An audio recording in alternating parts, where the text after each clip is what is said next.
zalam peiso kafang vel mari te dong ding ta silo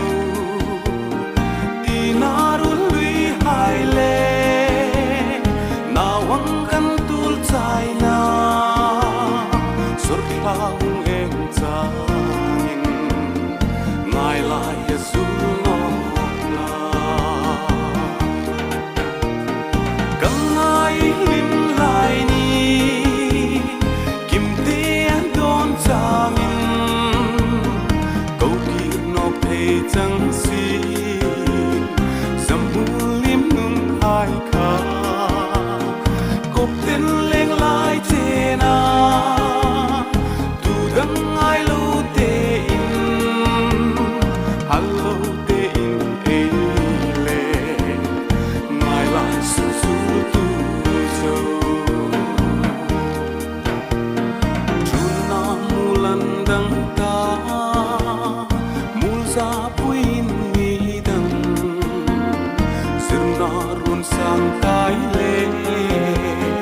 mangai run rem pui le kadon tam suk sei tu rui lo zurun kai ai ungkir zai rel no bro kop ten len no ke kangai lim lai ni kim te an don changin câu kir no pe chang si zamul lim nung hai kha kop ten leng lai che na tu dang ai lo te in hallo te in e le ngai lai su su tu zo kho so chang ni in ma ten kat lir vela dirun kaya him zai ei vor na mul peiso sin khung mei leng na pai tu lan dang zo ta si kangai him lai ni hai kir zai en rel si no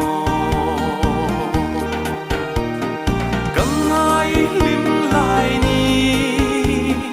kim te an don changin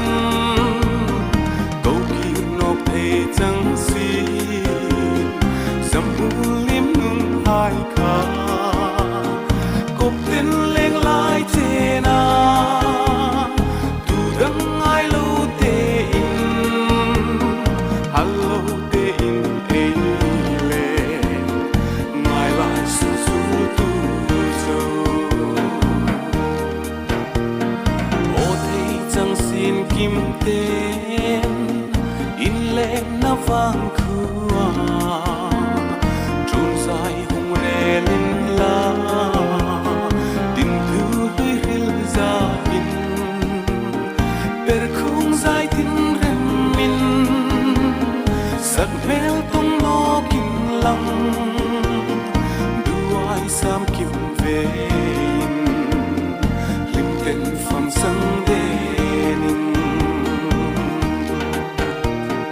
kangai lim lai ni kim te an don changin câu kir no pe chang